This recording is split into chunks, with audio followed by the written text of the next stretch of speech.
People pleasers and borderline people experience a life of devaluation, because see, they're narcissistic counterparts. Being negated as children, they get taught to experience themselves through validation, which is very similar to narcissistic supply. And so the relationships become transactional, that you only experience yourself as good enough when you do things that are validatable, where your parents approve of what you did. If they disapprove, you felt like you were not good enough. And that's how you were trained to experience love and your own sense of self. That's why both people pleasers and people with borderline personality disorder feel empty or feel like they lost themselves at the end of a relationship. Because when they get validation from a narcissist, it makes them feel whole and complete temporarily. Gives them a euphoric high, because living your life devalued, where you always have to try to become good enough. You see, like, your people pleasing is really not an accurate description, because it's a way of existing in the world where your sense of self, your own identity, becomes very much attached to objects, very much attached to the thoughts and feelings of everybody else. That's why a smear campaign is so painful for these people, and us and myself, is because the thoughts of other people impact us tremendously. It triggers us, just like that of our parents. And so when a narcissist smears you that way, they've created an army of your disapproving mother. And that's it. And so people shaming you or people heckling you or trolling you has a profound effect on the way you feel about yourself. Because these notions of self that are like, I'm not good enough, there's something wrong with me, that environment with narcissists taught you that you needed to be perfect. And that's the problem with needing to be perfect to survive narcissistic parents, is that perfection is unattainable by human beings. And so you never quite feel qualified for life. You never quite feel enough. And so it makes you somebody that has a real problem with acknowledgement, meaning that, when somebody really does love and care about you, you don't feel like your life is quite there yet. You're always cognizant of your problems. You see, because you live in an objectified reality where you have all these different triggering circumstances, projects at school, you're worried about your grades, you're worried about something at work, you're working on your fitness again. Whatever it is, you always feel some measure of incompletion because you can never quite measure up to the bar of perfection. And so you live in an illusion where perfecting your life, perfecting yourself, getting all your ducks in a row is what's going to stabilize you in a positive experience of your own existence. And so when you get in a relationship with a narcissist, they never really give you any completion, because they need to dysregulate you for supply, but you need them for validation, and the narcissist is immovable.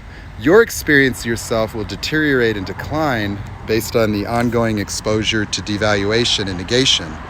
Where your ideas don't count, where your love is not acknowledged, where the efforts that you commit to try to experience yourself as a good boyfriend, good girlfriend, good whoever, good son, good brother, good employee, you become very sensitive to the thoughts and feelings of others.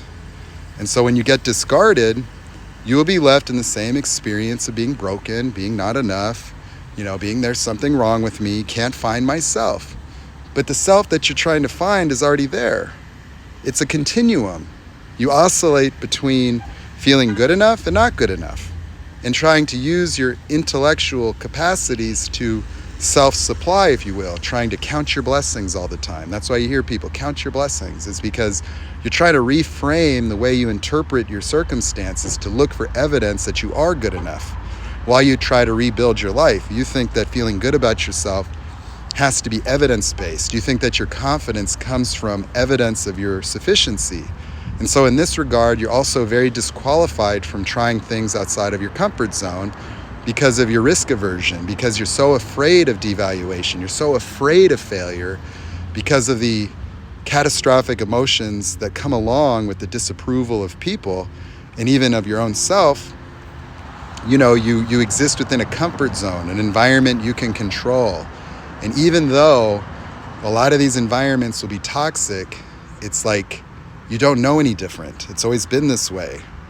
And so you have trouble seeing outside the lens and the box of being this way. And so people pleasing isn't really just always about making people happy. It's also being avoidant. It's also sometimes reaching a point of resignation where all these efforts to make everyone happy doesn't get you the kind of acknowledgement and recognition that would make you feel as if people care about you.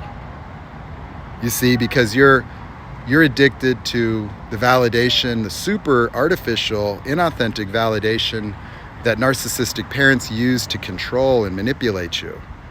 And so you have a nearly fully externalized emotional experience of self, because what there is to know is that while your mind plays with these notions, meaning that while you're contemplating your own value in life as the main motivator for all your behaviors, in those states of anxiety, in those states of drivenness, in those states of trying to fix yourself, change yourself, adapt yourself, that is driven by feeling broken or feeling not good enough, whether it's subtle, whether you're cognizant of it, that drive and determination has displaced your love, your happiness, your peace of mind into a future you're living into, and in a future in which you've inducted the idealized versions of narcissistic people in your life. Imagining once you could prove yourself to the world, once you can demonstrate consistent success, once you solidified your success, once you have managed and mitigated all the circumstances that you think are draining your energy, then you'll be happy.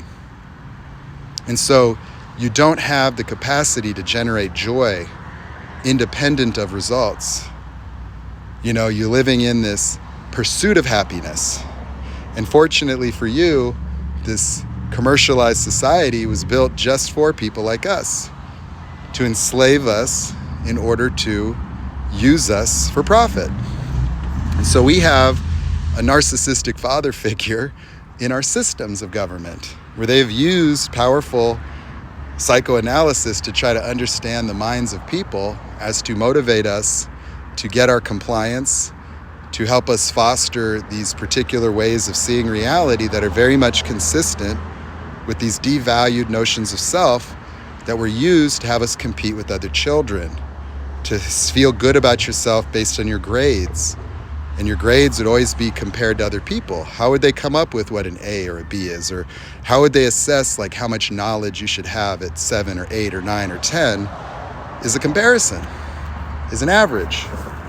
And so these standards and ideals that society creates that we all adhere to persistently suspend us in a state of not quite being enough and help disconnect us from the very love that we want or need, that are just normal, healthy components of our own existence. And the real secret is that you don't have to be that way. That it was by design that human beings would have the capacity to circumvent these notions, because these notions of self were created in language. That the whole structure of your world is one of words, language, context, significance that you imbue onto reality in your ongoing seamless interpretation of a world that you think tells you you're not good enough. When the truth of the matter is, you're the only one telling you you're not good enough. And if anybody else is telling you that you're not good enough, it only impacts you because you believe it.